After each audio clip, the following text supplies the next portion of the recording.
A paz do Senhor Jesus, nós estamos aqui para estudar a lição de número 5, com o tema Jesus Cristo e este crucificado, a mensagem do apóstolo.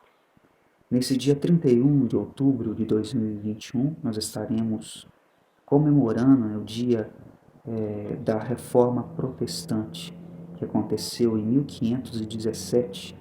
Portanto, é para nós uma oportunidade, nós estamos reunindo nossa classe de escola dominical e comemorando esse dia importante para o cristianismo.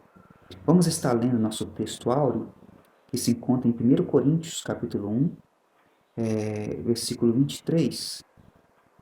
Mas nós pregamos a Cristo crucificado, que é escândalo para os judeus e loucura para os gregos. Verdade prática.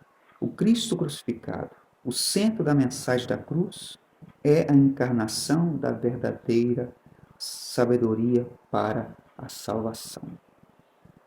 O apóstolo Paulo, ele pregava o evangelho baseado em 3 expressões específicas. Em todas as suas cartas, em todos os seus ensinos, ele vai estar baseado nesse tripé da pregação cristã, que é o Evangelho de Cristo, Cristo crucificado e Cristo ressurreto. Toda mensagem cristã, bíblica, verdadeira, ela está baseada nesse tripé. Toda mensagem que ela não emana, que ela não está focada nesses 3 pontos específicos, ela não pode ser considerada como uma verdadeira mensagem vinda de Deus. Porque são apenas esses pontos que podem trazer impactos ao coração do pecador, trazer aquilo que é verdade, aquilo que é central dentro das Escrituras. Jesus Cristo, ele é central. Toda pregação ela deve ser cristocêntrica. A Bíblia é cristocêntrica. Então, aonde você cortar nas Escrituras, vai sangrar, porque toda a Bíblia aponta para Jesus. Se nós tirarmos Cristo das Escrituras, não sobra coisa alguma, porque a Bíblia aponta para o meio de salvação criada pelo nosso Deus, pelo próprio Deus, e é isso que nós estaremos aprendendo nessa lição. Então, o tópico de número 1 diz o ministério de pregação e o Cristo crucificado. Então, todo o ministério de pregação envolve Jesus Cristo. Paulo, sem dúvida, foi o maior teólogo e doutrinador da igreja cristã, sem menosprezar os outros apóstolos, sem menosprezar os outros teólogos bíblicos, homens inteligentes, usados por Deus. Porém, apesar de Paulo não ter convivido fisicamente com Cristo, mas ele recebeu uma revelação direta do Senhor. O primeiro encontro dele foi no caminho de Damasco, quando ele encontra com o próprio Jesus ressurreto. E depois ele vai para o deserto da Arábia, ele fica ali 3 anos, e ele aprende do próprio Senhor, ele recebe revelações profundas, depois ele vai ensinar a igreja, doutrinar a igreja a partir daquilo que ele aprende do Senhor Jesus Cristo. Então, ele pôde entender de que toda mensagem precisa estar ligada nesses 3 pontos em que eu falei para vocês. 1.2 fala a palavra da cruz, que é a loucura da pregação. A pregação ela se torna uma loucura por causa da cruz. Por quê? A cruz é uma afronta, ela afronta toda a inteligência humana, toda a lógica humana. Os filósofos e religiosos, eles não conseguiam acreditar de que a cruz de Cristo, ou seja, que alguém que foi executado através de uma execução romana pudesse salvar alguém. Como que alguém que morre em um instrumento de dor como a cruz pode ter condição de salvar alguém? Então isso foge de toda a mentalidade humana, de toda a inteligência humana. Isso não cabe dentro do raciocínio humano. Porém, o Senhor transforma aquilo, um instrumento de execução em um instrumento de salvação. Essa é a sabedoria de Deus. A sabedoria de Deus, ela não pode ser compreendida com o cérebro humano. Nós não podemos entender Deus na sua totalidade. É lógico de que o cristianismo não exclui o cérebro humano. Existe o extremo, né? Muitas pessoas pensam que para ele servir a Deus, ele não pode usar o seu cérebro. Quando ele vai cultuar a Deus, ele precisa deixar o cérebro fora do culto, fora da igreja. Não. Tudo em nós deve servir a Deus, incluindo o cérebro. Tudo deve estar envolvido para o ato de congregar e o ato de adoração a Deus. A nossa adoração, ela deve ser racional, sim. Porém, precisamos entender que o nosso Deus é maior do que tudo isso. E que Deus, a sua sabedoria, ele é maior do que a nossa. E quando nós entendemos isso, muitas coisas, quando nós não conseguimos alcançar devido à limitação da nossa mente, nós recebemos isso com fé e serenamente entendemos de que nós somos limitados e que o Senhor é superior a nós e o nosso entendimento. Então, 1.3 fala sobre essa palavra da cruz, que é loucura para judeus e para os gregos. Então, a mensagem da cruz, ela contraria tanto os gregos quanto os judeus. Por quê? Nós lemos aqui na nossa leitura bíblica em classe, que está em 1 Coríntios, capítulo 1, versículo 18 a 25, e também capítulo 2, de 1 ao 5, nós vamos ler especificamente o versículo 18. Porque a palavra da cruz é loucura para os que perecem, mas para nós que somos salvos é o poder de Deus. Porque está escrito: destruirei a sabedoria dos sábios e aniquilarei a inteligência dos inteligentes. Ele está falando aqui dos sábios desse mundo, da inteligência humana que não tem condição de entender os planos de Deus. Não é suficiente. Ela tem o seu lugar. A filosofia tem o seu lugar. Ela faz indagações, ela faz perguntas. Porém, precisamos entender que essas perguntas não podem ser respondidas pelo viés humano, pela mente humana, mas sim pela sabedoria que vem de Deus, que é chamada pelo apóstolo Paulo de verdadeira sabedoria. Onde está o sábio? Versículo 20. Onde está o escriba? E onde está o inquiridor deste século? Porventura não tornou Deus loucura a sabedoria desse mundo? Então, olha o que Deus faz. Ele torna confusa a sabedoria desse mundo justamente quando ele vai no contramão das expectativas, tanto dos gregos quanto dos judeus. Continuando aqui a leitura, visto como na sabedoria de Deus, o mundo não conheceu a Deus pela sua sabedoria. Aprove a Deus salvar os crentes pela loucura da pregação. Ou seja, a sabedoria humana não tem condição de salvar o homem. Como que o homem é salvo? Como que Deus escolheu salvar o homem? Pela loucura da pregação. Que loucura é essa? Seria um culto em que as pessoas fazem coisas bizarras dentro do culto? Um culto louco? Seria um culto em que que é válido tudo? Em que as pessoas podem subir nos bancos? Em que as pessoas podem ter expressões estranhas? Não é isso que o texto está dizendo. Ele está dizendo da loucura da cruz, que a cruz é uma loucura para aqueles que perecem. Fogem de toda a expectativa. Então o Senhor disse, usando o apóstolo Paulo, de que o homem não conheceu, o mundo não conheceu a Deus por meio da sua própria sabedoria, mas aprove a Deus salvar os crentes pela loucura da pregação. É que Paulo citando o tripé da sua mensagem, que é o Evangelho de Cristo, o Cristo crucificado e o Cristo ressurreto. A cruz verdadeiramente é uma loucura para os gregos, porque não cabe na mentalidade dos gregos alguém que morreu crucificado ter condição de salvar alguém. E os judeus? Por que, que o evangelho contraria os judeus? Porque os judeus, apesar deles usarem a palavra de Deus, mas eles estavam ligados somente em sinais. Eles estavam dispostos a apenas olhar para os sinais, o que eles indicavam. E eles procuravam em alguém, como por exemplo Jesus, eles buscavam em Jesus sinais. Certa vez alguém se aproximou de Jesus querendo ver um sinal. E o Senhor disse: olha, para essa geração dura, né, adúltera, não lhe daria um sinal a não ser o sinal do profeta Jonas.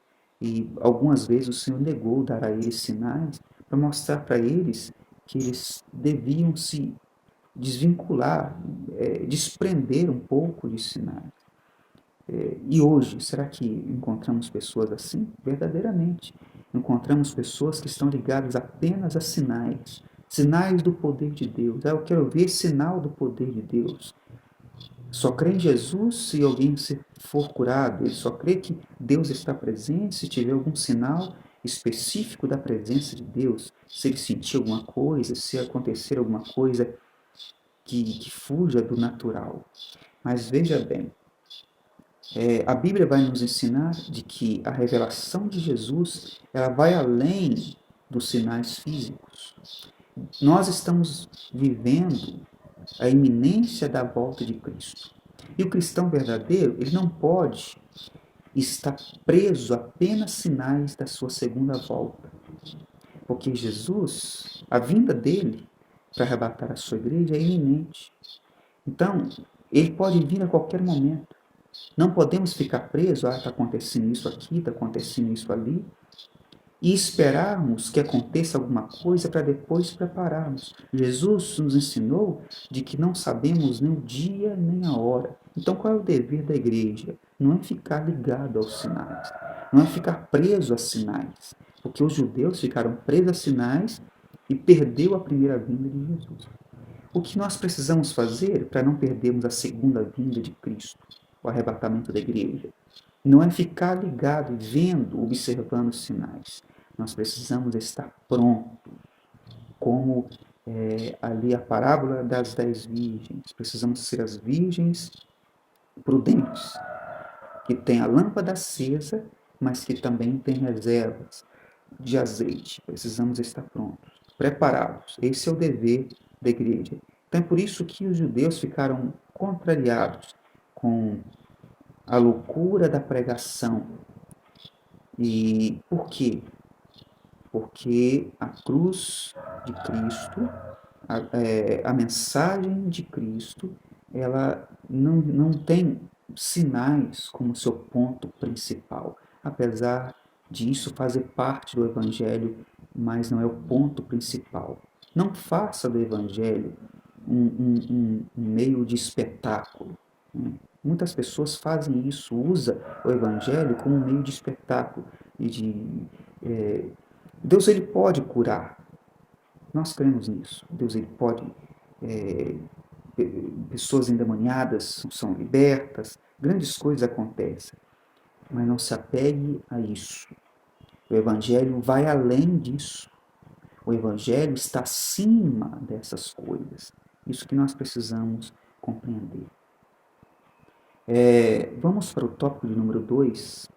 A expressão-chave da doutrina de Paulo. Nós já falamos sobre isso, mas vamos trazer uma explicação mais específica. Quais são os 3 tópicos principais da mensagem do apóstolo Paulo? Primeiro, o Evangelho de Cristo. Segundo, Cristo crucificado. Terceiro, Cristo ressurreto. Essas 3 coisas precisam estar juntas na pregação do Evangelho. O Evangelho de Cristo é as boas novas. O que é boas novas? Boas novas é a boa notícia. Por que o pecador precisa conhecer as boas novas? A boa notícia. Porque o pecador ele está condenado. O homem está condenado. Condenado ao quê? condenado à morte, condenado ao inferno. Isso é o que merecemos e isso que o homem, ele espera, ele deveria esperar. E eu estou falando aqui do homem sem Deus. Porque o homem é condenado por causa do seu pecado. A Bíblia diz que todos pecaram e destituídos estão da glória de Deus. Essa é a situação do homem. Essa é a situação do pecador. Mas Jesus tem a boa notícia. Qual é a boa notícia? É de que esse homem condenado tem esperança para ele. E qual é a esperança? É que Cristo, ele sofreu uma morte substitutiva. Cristo nos substituiu na cruz. A morte que era para nós. Ele sofreu em nosso lugar. O próprio Deus se fez homem. E ele morreu no nosso lugar.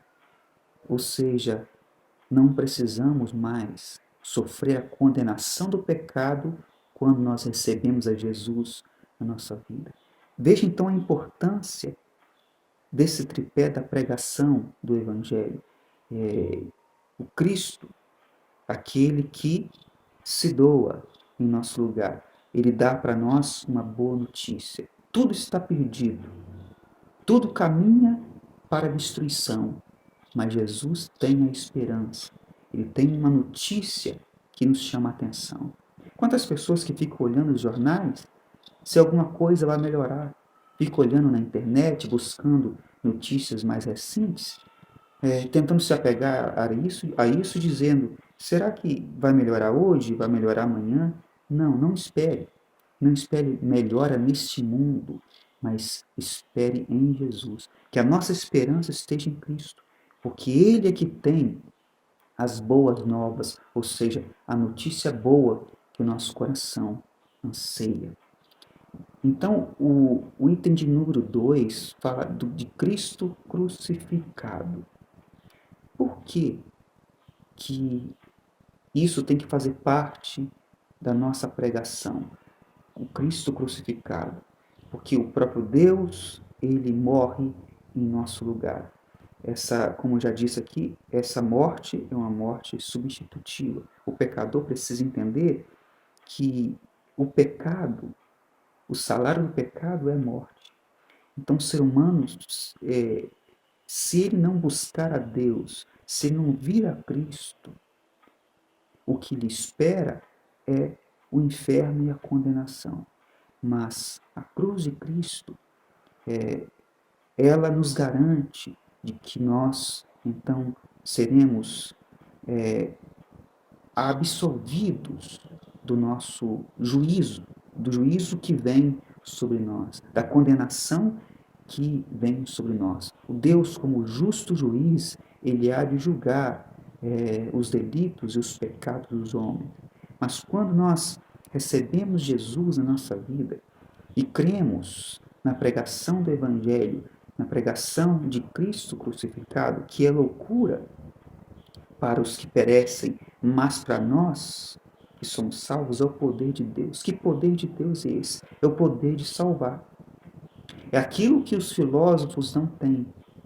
É aquilo que a sabedoria humana não alcança.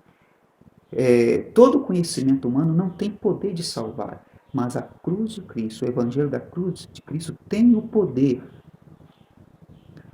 de salvar o homem, de tirá-lo dessa situação de condenação. E o item de número 3 é o Cristo ressurreto. Essas três coisas têm que estar interligadas. Por quê? Se Cristo não tivesse encarnado, ele não poderia, então, ser crucificado. E se ele não fosse crucificado e morto, ele não poderia ressuscitar. Então, essas três coisas estão interligadas. O Evangelho precisa ser pregado dentro desse campo que se completa.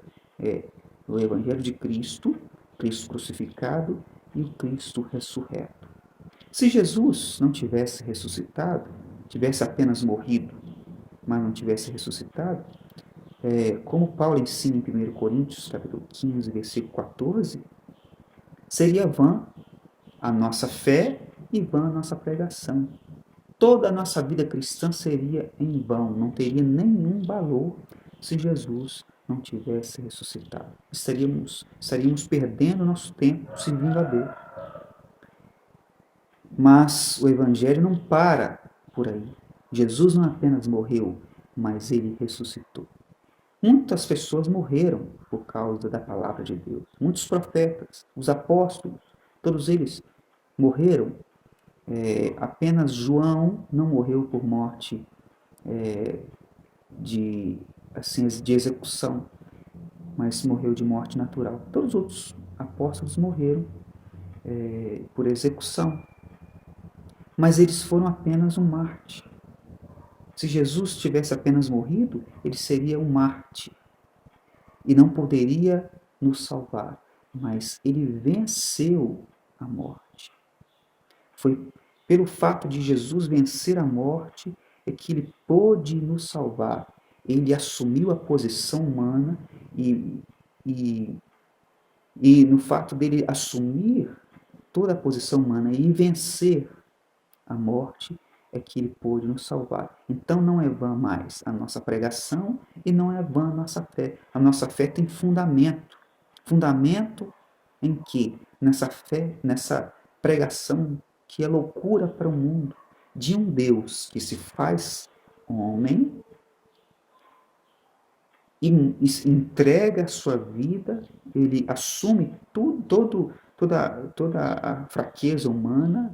Lógico, ele não assume, ele não é pecador, ele é um cordeiro limpo, puro, porém ele assume toda a vida humana e ele se entrega numa cruz, uma execução terrível e maldita, e ele ressuscita ao terceiro dia. Então Jesus ele não perde quando ele morre, mas ele vence. E isso é demonstrado no terceiro dia. Então é mentirosa aquela pregação, aquele dizer de que no inferno houve festa quando Jesus morreu. Isso não condiz com as Escrituras. Porque a maior derrota de Satanás foi a morte e ressurreição de Jesus. Foi através disso que Jesus vence e o inferno perde.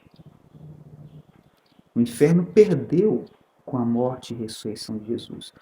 Então, eles não poderiam fazer festa com isso. Eles foram derrotados. Satanás, há vários erros nisso, né? Até porque o inferno não é morada de Satanás.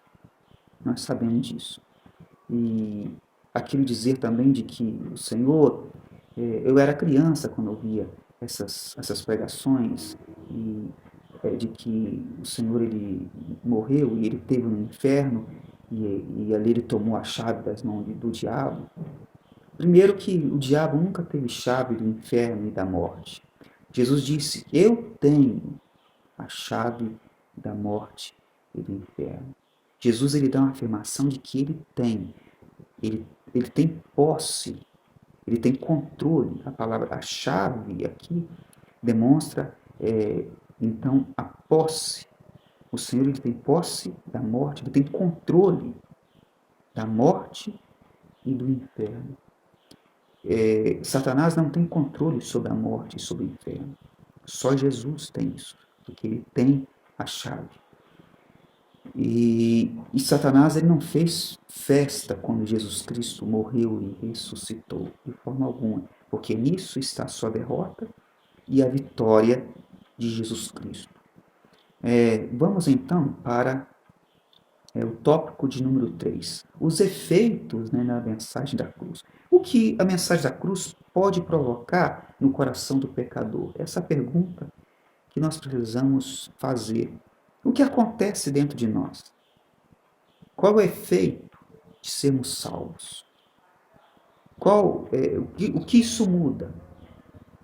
Muda partes ou muda completamente a vida do pecador?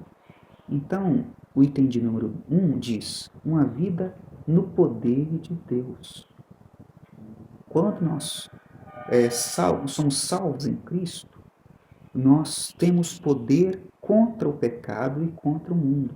Recebemos um poder vindo do Senhor.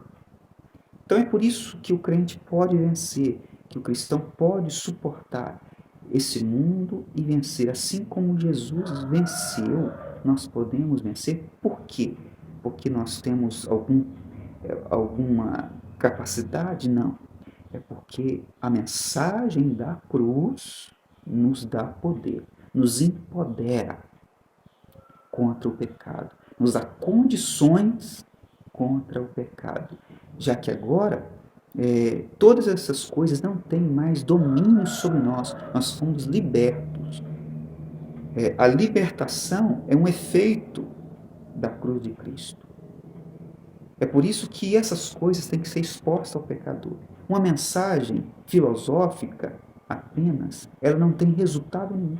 Existe um evangelho filosófico que ele constitui apenas de palavra de sabedoria, mas não tem poder de salvar.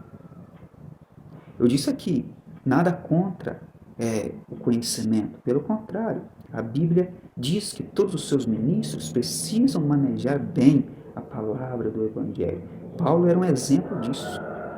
Paulo ele foi, sem dúvida, o maior erudito da igreja.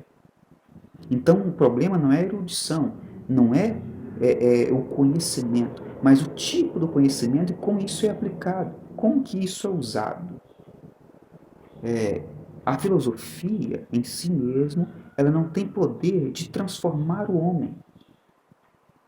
O conhecimento, a ciência humana, não tem poder de mudar o homem.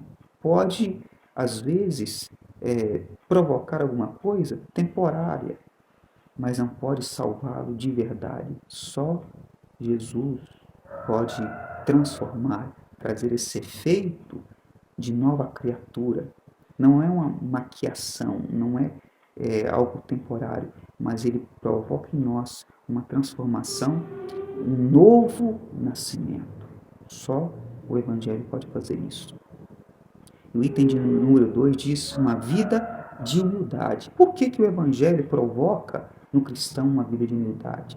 Justamente porque quando nós nos aproximamos de Cristo, nós entendemos quem somos.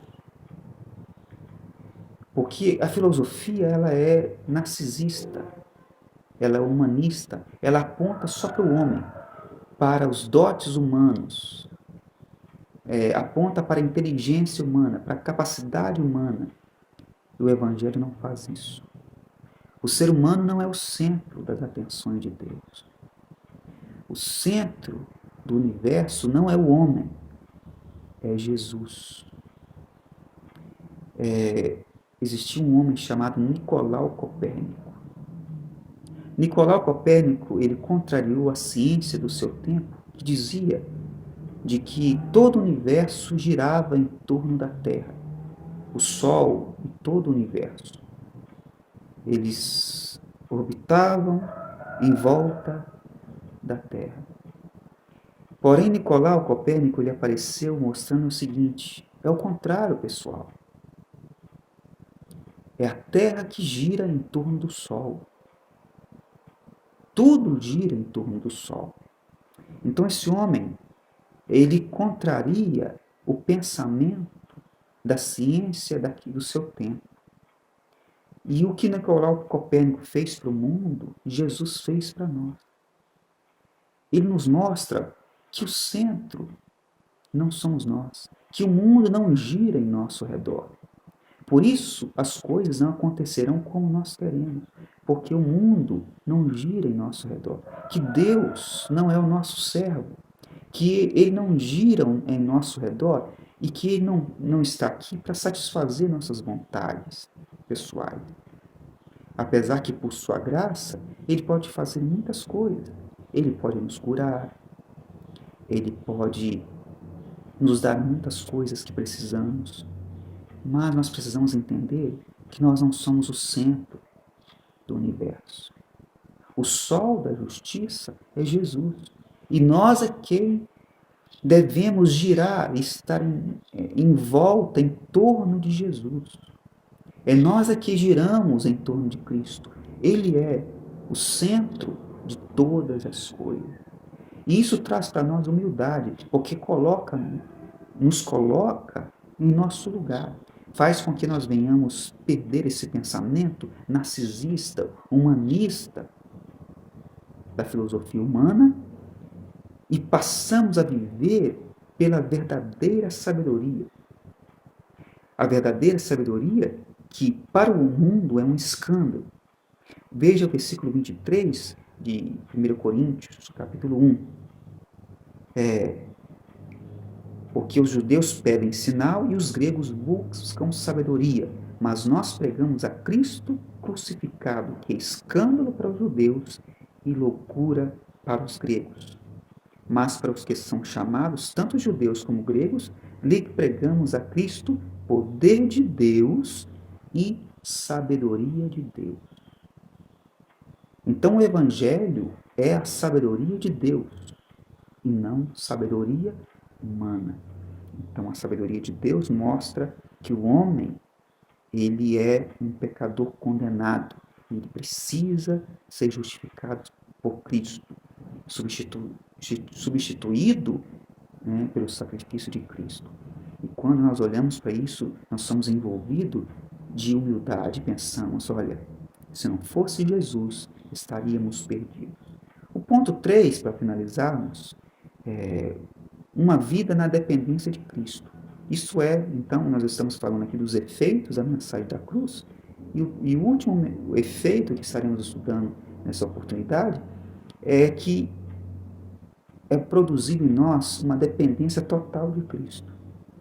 Deixamos de confiar em nós mesmos, em nossa própria capacidade, para nós confiarmos em Cristo Jesus, o que Ele realizou por nós. Então não esqueça, quando você for pregar para alguém, anunciar o Evangelho para alguém, seja onde você abrir a Bíblia, você vai estar tendo que usar e falar desse tripé do Evangelho, que é as boas novas, que é o Evangelho de Cristo, Cristo crucificado e o Cristo ressurreto, para que a sua fé não seja vã, né? Para que a nossa pregação não seja vã. Que Deus abençoe a sua vida, que esse resumo tenha sido edificante para a sua vida, e até semana que vem, em nome de Jesus, a paz do Senhor Jesus.